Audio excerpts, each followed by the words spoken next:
Je voudrais partager quelques convictions. Non pas vous imposer toute une série de solutions, d'instruments, d'outils. Quelques convictions profondes. La première, c'est que l'État ne sait pas tout. Et que bien souvent la difficulté que vous, acteurs de terrain, vous avez perçue sur ces sujets, que vous vivez, que d'ailleurs tous les élus du territoire m'ont aussi redit hier, c'est qu'il y a besoin de co-construire ces solutions. Et donc de les préparer, de les discuter, d'y travailler, de les construire avec les élus, l'ensemble des collectivités territoriales, mais de le faire aussi avec les habitants, qui, depuis plusieurs années, se sont mobilisés dans les comités de quartier, dans les comités de citoyens, dans toutes ces associations qui font ces points de maille en quelque sorte sur le terrain et font parfois que lorsque tout est abandonné, ça ne craque pas. Mais il y a une chose qui accompagnera chaque jour le retour de l'État dans nos quartiers. C'est la considération. Ce que j'ai voulu montrer par le travail que nous avons fait ensemble à plusieurs depuis 24 heures, c'est que la politique de la ville, ça ne peut pas simplement être un dispositif là, tant d'argent public là. D'abord parce que les habitants des quartiers, ils ne veulent pas d'argent public. Ils veulent le plein accès à la République. Mais c'est la considération des dirigeants publics. C'est de passer du temps. C'est d'écouter. C'est de respecter. C'est de construire ensemble. Je ne voudrais pas faire du plagiat à Mohamed Meshmash, mais moi je crois fondamentalement au passe en nous. Je crois fondamentalement qu'une politique publique, ça doit partir à la base des habitants.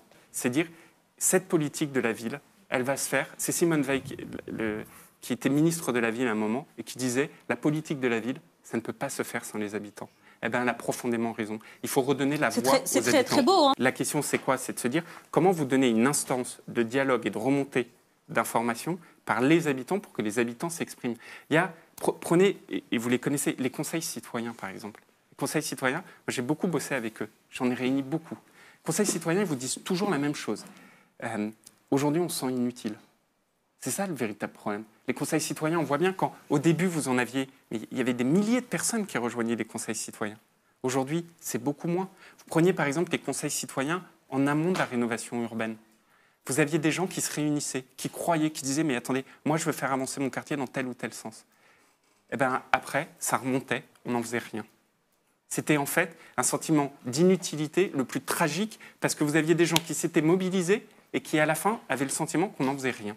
Bon, eh ben, ce que propose Jean-Louis Borloo, et ce que moi je crois profondément en ça, la politique de la ville, elle doit se faire avec les habitants. Alors Yacine, comme je disais, le président a créé un conseil présidentiel des villes pour faire avancer la situation des banlieues. Vous avez été nommé dans ce conseil-là avec 24 autres personnalités de terrain, ou des personnalités connues d'ailleurs, comme Mohamed Meshmash, qui est un acteur connu. Dans les...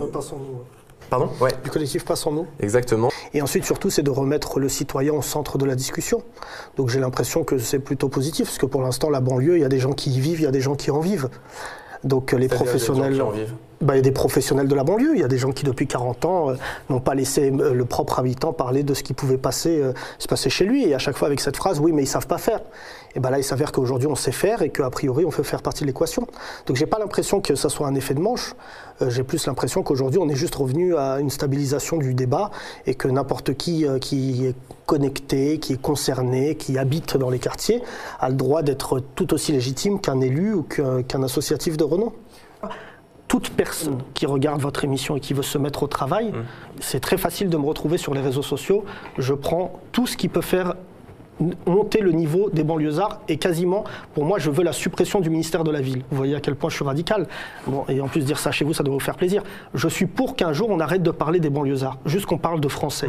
Mais alors, moi, j'ai juste vu un homme politique français, le premier, parce que c'est le président de la République, s'engager sur le fait que lui-même, personnellement, il allait s'engager. Donc ça vaut bien plus que 50 milliards. C'est que c'est lui qui a engagé le pays et il a été très clair. Il a dit, moi, je fais un pas vers les quartiers feront un pas vers moi. Et pour moi, j'ai l'impression que pour une fois, il n'y a plus d'intermédiaire. Et ça, c'est novateur. D'accord.